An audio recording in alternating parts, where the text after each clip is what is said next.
یہ فرمائیے کہ حکومت وقت تو یہ دعویٰ کر رہی ہے کہ یکساں نصاب تعلیم یہ جو انٹروڈیوس کروایا انہوں نے، اس سے پورے پاکستان میں جو ہے ایک تعلیمی انقلاب آ جائے گا. آپ کا وسیع تجربہ ہے شعبہ تعلیم کے حوالے سے، یہ فرمائیے کہ کیا آپ اس رائے سے اتفاق کرتے ہیں؟ جی میں اس رائے سے 100% اتفاق نہیں کرتا ہوں. اس کی وجہ یہ ہے کہ ایسا نہیں ہے کہ کوئی بہت بڑا معجزہ ہو جائے گا اور تو اتنا بڑا انقلاب آ جائے گا کہ جو طلباء کی تنقیدی سوچ، تخلیقی صلاحیتیں، یہ سب وہ پروان چڑھ جائیں گی. اتنا آسان نہیں ہے، کیونکہ جیسا کہ پہلے یہاں ذکر آ چکا ہے کہ یہ وہی نصاب ہے جو 2006 سے تھا. وہی نگہت لون صاحبہ ہیں کہ جنہوں نے وہ 2006 کا نصاب بنایا تھا، وہ اس کمیٹی میں بھی موجود تھی. لیکن جیسے کہ عرض کیا کہ اس پہ وقت لگے گا. ماہرین تعلیم اور اساتذہ کی جو شدید مخالفت تھی اس میں کہ ریاضی اور سائنس کو جو ہے اس کا ذریعہ تعلیم انگریزی میں کیوں رکھا گیا، جیسے کہ ابھی میاں صاحب فرما رہے تھے.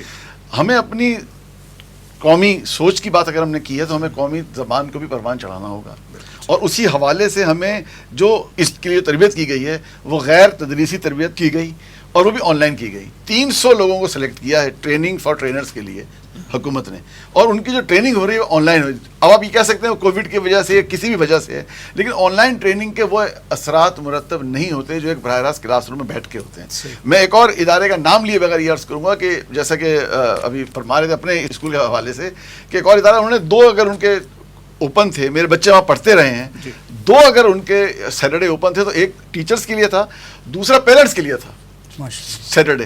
اور وہ ان کو بلا کے ان کی ایک تربیت کے حوالے سے کم ان کا یہ فرمائش ہوتی ہے کہ اگر والد نہیں بھی آ سکتا تو مدر ضرور آئے، اور وہ ان کی بھی تربیت کیا کرتے. یہ ہے وہ اصل میں کام، وہ سوچ کی جس کی وجہ سے چیزیں تبدیل ہوں گی. بنگلہ دیش کی مثال دی، مشرقی پاکستان کی مثال دی. یہی معاملہ ہمارے یہاں ایک صوبے میں بہرحال ہے کہ جو ٹیچرز ہیں، میں 100% بات یہ نہیں کر رہا کہ اقلیت، لیکن انہوں کا ایک سوچ ہے.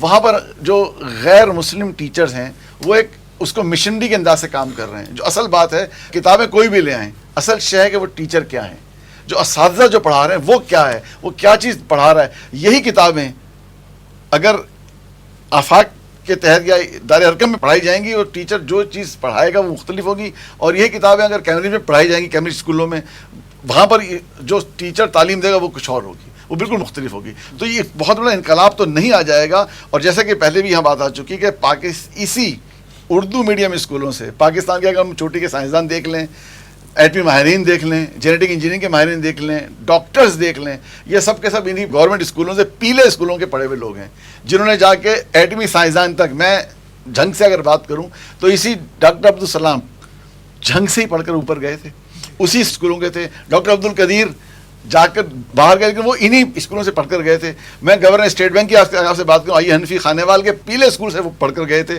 ڈاکٹر ارشد حسین کی اگر میں آپ سے بات کروں گورنر اسٹیٹ بینک کی، وہ پیلے اسکول کراچی کے پیلے اسکولوں سے پڑھ کر وہ اوپر گئے. بہرحال ہم ہوپ فل ہیں کہ جو اتنی بڑی کوشش ہوئی تھی، کاوش ہوئی ہے پچھلے 3 سال کے عرصے میں، ہمارے سامنے چیز سامنے آئی ہے.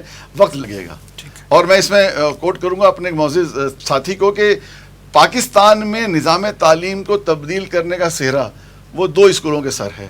اور وہ ان کا جو آغاز ہوا تھا، میں اگر لاہور میں بیٹھ کے بات کر رہا ہوں آپ سے، تو وہ 10 مرلے کے ایک اسکول سے آغاز ہوا تھا، اور آج ان کے پورے پاکستان میں برانچز موجود ہیں. انہوں نے پاکستان کے نظام تعلیم کو اور پاکستان کی جو ڈیمانڈ ہے اس کو چینج کر دیا.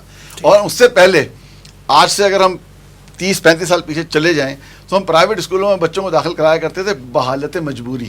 پہلے کوشش ہوتی تھی جب ٹرانسفر ہوتا تھا ایک شہر سے دوسرے شہر تو ہم ڈھونڈتے تھے کون سا گورنمنٹ اسکول ہے جہاں ہم داخل کرنا، نہیں ملتا تھا، مجبوراً ہم اپنے بچوں کو داخل کرایا. اور اب ہم معاملہ بالکل الٹ ہو گیا. اللہ سبحانہ تعالیٰ سے دعا ہے، ہم دعا ہی کر سکتے ہیں کہ جو وفاقی وزارت تعلیم اس وقت ان کی پوری کوشش یہ ہے کہ وہ کسی طرح سے بھی پرائیویٹ اسکولوں کی لابی کو مطمئن کر سکیں. ہم لے کے شروع میں بات آ چکی ہے کہ اس نصاب کے ساتھ ساتھ وہ جو اپنا نصاب ہے وہ ساتھ میں پڑھا رہے ہیں، جو برڈن اسٹوڈنٹس پہ بھی پڑھ رہا ہے، جو برڈن والدین پہ معاشی طور پہ بھی پڑھ رہا ہے، اور اس کا اینڈ رزلٹ یہ ہے کہ جو ہمیں کچھ ملنے والا نہیں ہے جب تک کہ ہم اس کو یکساں سہولیات کے ساتھ ہم اس کو نافذ نہیں کریں گے.